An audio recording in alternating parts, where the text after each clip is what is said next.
Welcome to On Air with Akilah the Genius. Today I am joined by independent producer, writer, actor, and aspiring director King Ameen. This year, March 2026, he released his first film, City of Sirens.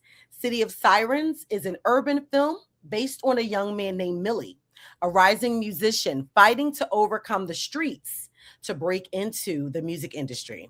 Today's conversation is a little different.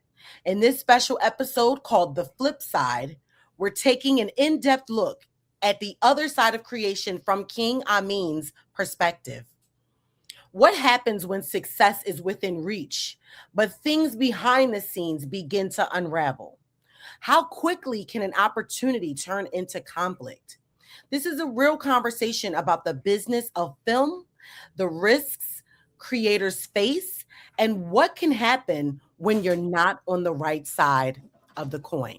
King Ameen, how are you today?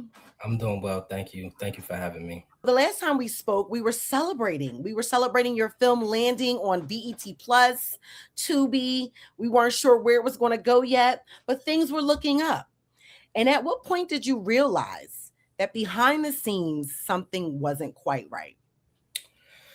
In regards to BT Plus, we were supposed to go there initially. That didn't work out. Then we were supposed to go to Tubi, but one of the scenes got flagged with Tubi. So now what that did was that put us on pretty much the block list. And what upset me the most about that is because that wasn't a scene that I wrote in the script. That was something that was improvised. It wasn't ran by me. And then ultimately it came back to kind of like hold my project back. Wow, that is interesting. So who put the cut scene or the unfiltered scene in the final edit?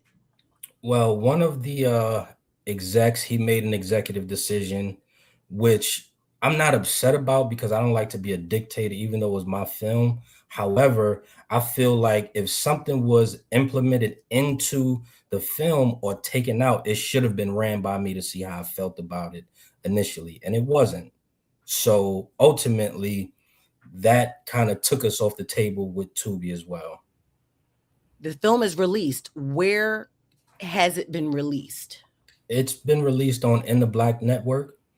It's a Black-owned network, which I'm super happy about. The brothers over there, they're great at what they do. The communication is just awesome. Like, I can reach out to them directly right now if I wanted to. So let's take a look at the film. You know how they say you have that one moment before you make it? This is it right here. You gotta keep your nose clean. These my streets. Once I'm on, I ain't never gonna stop. Cheers to us. Always us. The will was a retaliation. Got you, bro. Say the word. Ain't nobody around here snitching. Did you have something to do with Terrell? Decisions that you made affect all of us. So what you gonna do?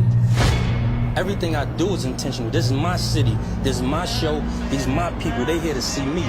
It's that attention. What you mean you ain't killing? You don't need it. Ain't in the game getting money. Flip six whip, get money. Niggas keep playing with the money. Wow, that was riveting. And it looks like a very intense, relatable movie. I am excited to see it. I will be sure to check it out. Take us back to the beginning, right? What was your working relationship like with the director when your project first started? The relationship was pretty good as far as I'm concerned. You know, we had good communication outside of that scene being implemented. And also there was a scene where it was just completely lost. I don't know where it was at. Nobody took blame for that. But overall, it was a good working relationship. So I don't really have any issues there. Okay, but there was a turning point. There was a flip side.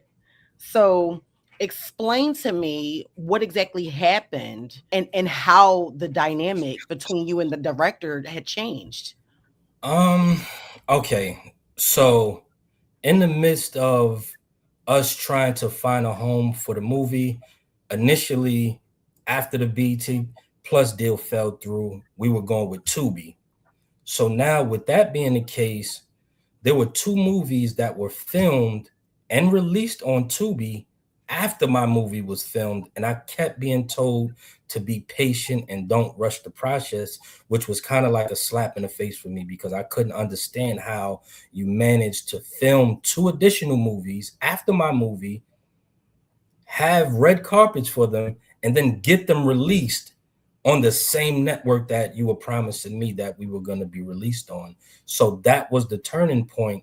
So at some point I got frustrated, like I think anybody would, because it's been over 2 years at this point, and I watched you release two movies. So I got frustrated and I told him whoever we were going through for the distribution to just do away with that contract. I'm going to do the distribution myself. So initially I was told, okay, well, do the distribution yourself. And I said, okay, no problem. Now, when I started making headway and they can actually see that, okay, I was getting it done, that's when the problem came. So I made a call, no, a text message. I text one day and I had asked him something. I can't really remember, but the conversation went totally left because we had a contract in place and he demanded more of the percentage and he didn't even complete all of the work that was promised per contract as far as the distribution. At that point, I was doing the distribution myself. And then you tell me that you want a higher percentage. I wasn't going for that. So then he threatened to call the network, well, the distribution that I was dealing with. And then his exact words were, well, I can just take you to court and who knows how long that'd take. Basically telling me he was going to try to hold my movie up because I was making moves on my own and he wanted a higher percentage for not all of the work that was done per contract. So that's when it went all the way left because I felt like you were trying to pull a move on me. You didn't complete the contract, but yet you want a higher percentage. Was this Martin Scorsese? I No. mean, because No. you No, like might you want a as higher well been. percentage. Are you even a well-known director? Do you If understand you what I'm let him, saying? if you let him tell it, he is. Yes. What? But it's just I have heard this and experienced it. I'm not gonna say way too many times, but myself at least once. And it is kind of sad, as up and coming creatives to work with someone who you feel is the right person for your project. And then on the back end, when it comes to the contractual things, it's like you can't even move past a certain level because they think they up here and deserve more than you. You the writer, you the creator, I brought you on board. Anyway. So hold on. Before we continue, I'm gonna say this because I believe in just being honest and I don't like to put jackets on people that don't fit. As far as he's concerned, he's probably one of the most talented people that I've ever been around. Like he knows his stuff. He knows how to do the directing, the editing, the color. He knows his stuff like you wouldn't believe. So hats off to him for that. However, you can't manufacture character. That's where the flaw comes in. Like that's the problem. It's a character flaw. The talent is there. Like there's no ifs, ands, or buts about it. There's no hate in my heart when it comes to that. However, there's definitely a faulty character issue there. Understood. I wasn't taking anything away from him because I don't know him, but I'm saying it's just sad that you all couldn't make it work and figure it out as creatives who both know their stuff, who are just trying to get to the next level. You know what I mean? Because at the end of the day, you're not Tyler Perry. You're not, I mean, you know what I'm saying? You're not Martin Scorsese. You're not, do you understand what I'm saying? We are both at this place where we just trying to break through. So anyway, with that being said, though, I'm sure there's a budget for the film, right? Within the budget, did that include distribution?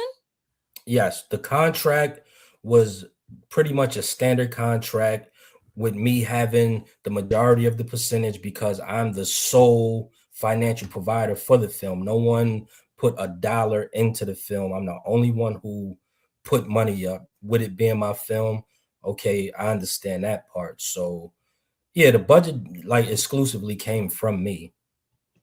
So then is it safe to say that there were financial issues? What was there mishandling of finances? Can you walk me through what you believe happened and how you discovered it? And I'm going to tell you what it sounds like to me. Okay. It sounds like somebody took the money that you provided and Mhm. put it towards those other films. Okay, I'll say this to that. I paid half of the deposit at one point because I was waiting on a lawsuit. I had a lawsuit and I wanted to invest the money opposed to just blowing the money.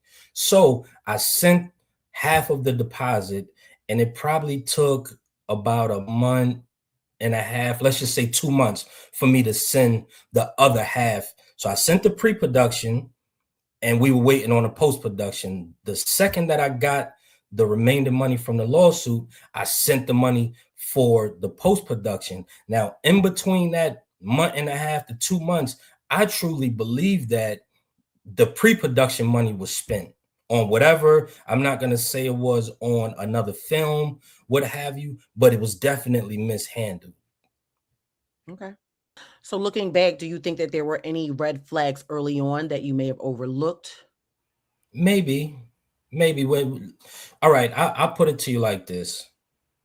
If you tell me that someone is your mentor and they taught you the game and so on and so forth, but in the next sentence, you'll turn around and bash their work and things that they've accomplished, that's like a red flag to me. I'm not going to say that I overlooked it, but at that point, I was too Mhm. far in. My money was already in their hands.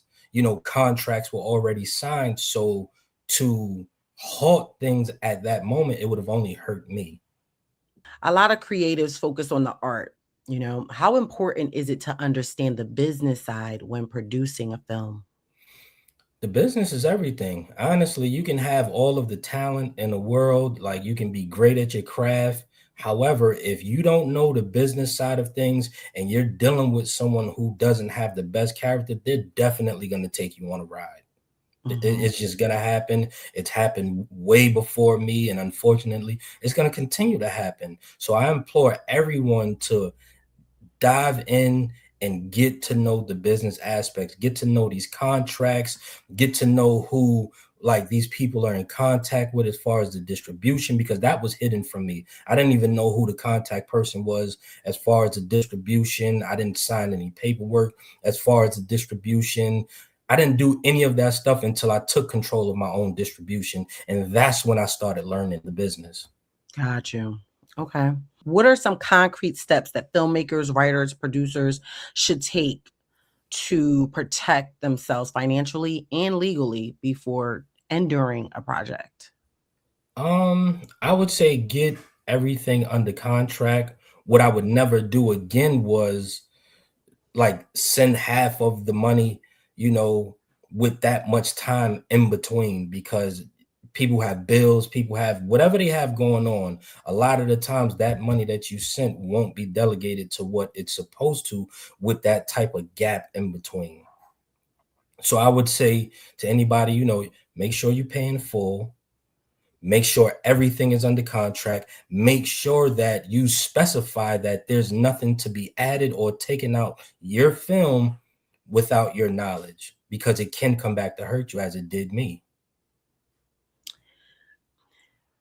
Was it the director that added the film that was unclean or whatever? What would you call the What unedited? what Yeah, what they said was what Tubi said was it was considered explicit content. It was an X-rated scene, and I'm gonna be honest, it was a lot shown. I'm not gonna be biased because it's my film. Like there was a lot shown, like within that X-rated scene. But at the same time, like I told you, I never wrote that into the script. And, you know, when you're working with people, you try to give them a little leeway to, you know, put their own input into it or whatever. And I trusted individuals because this was my first film. So I'm learning as I go. So in my mind, I'm like, okay, they would know what's good and what's not good. So at no point did you think you were being sabotaged? I mean, looking back, because if I have placed films before, you would think that I would know what's good and what's not good, what's acceptable, what's not acceptable on each network. Yeah. So why would you put an explicit scene in my film that gets it knocked out of the running? I don't know. It just sounds fishy. But, you know, that's just how I see it from my perspective, from somebody that doesn't have any connection, so to speak, with the project. Just in listening to your story, it sounds a little suspect. It's a little sus. Okay, so what I'll say to that is, and what I had to learn, I thought that, you know, when we're doing this together, we're doing it as a team. There's no such thing. Everyone is in it for them. And even with it being my film, you're still going to have people that's going to try to outshine you in certain type of ways. Everybody is in it for their own personal reasons. A lot of time, like, it's not about a team thing. Now, if these were my people that I brought into the film and I had time to vet them out, then maybe we could have had more of a team aspect. But for the most part, I would say 98% of the cast came from the other executives and the director or whatever. So, you know, there wasn't a team aspect there. It was just everybody in it for their own exposure, their own, whatever their intention was. So it was really no loyalty to me, for real. Got you. So how has this situation affected you personally and professionally, especially after celebrating such a major release? What I would say to that is this. After the movie was released, there were certain individuals who muddied the water, so to speak, which I know for a fact. And because they brought certain people to the set, there were basically sides being drawn. So you had people that received the opportunity directly or indirectly from me who didn't even promote the movie for real. Some people started to promote the movie when a certain individual might have promoted it. So now it kind of made it cool to promote the movie at this point. You understand? So for me, it's like it was a slap in the face because literally blood, sweat, and tears went into this. Like, I went under the knife and got operated on after my car accident to receive this money to even put this on. So literally blood, sweat, and tears went into this. So to have people turn around and act like they shouldn't be grateful for the opportunity that I provided directly or indirectly was a huge slap in the face. So personally, it had me at a point where I was like, do I even want to keep doing this? Because you see every aspect of it. You see the griminess, you see the selfishness, you see all of the political games that people play, but I'm stronger than that. So I decided to keep moving forward. Personally, for me, it was something that changed my narrative as far as who I am, things that I've been through, and it showed me that I can actually complete something positive that I started, opposed to the negative aspect of life that I indulged in for so many years. So personally, it made me feel like I did something right. Okay, that's good. You mentioned moving forward. How are you going to do that despite everything? What's next for you? Part two. I'm looking forward to part two. And for me, I really wanted to like blow up about it. However, but my vision is bigger than my ego. So with that being said, I didn't take the route that I would normally take and call people out on their nonsense. They know who they are. So the proof is in the pudding. If you go to certain Instagram pages right now, you're not going to see the movie up there. Key people that's in contract, you're not going to see the movie up there with the release date, with what network it's on, whatever the case may be. You're just not going to see it. And I don't understand that, because it's like you're cutting your own finger off to throw a jab at me when you're doing this for the money. We're all doing it for the money. Granted, we may love, the art of filmmaking. However, you want to get paid for the work that you put in. So why wouldn't you promote something that you are to get paid from? I don't understand that. But moving forward, I'm still going to push forward, because I done been through so much real life situations that this was just an eye opener. And now I'm a little more sharpened. I know like things as far as behind the scenes and how to navigate, and I gain my own connections with certain individuals, so now I can move forward with more confidence. Is there anything you would like to add? Sure. I would just advise people, especially the people who's putting up the capital, be careful on who you deal with. Try to vet them out yourself, because you may run into some of the issues that I ran into. I'm not going to call them problems. I'll call them small issues, because what's meant for you, nobody can't block that.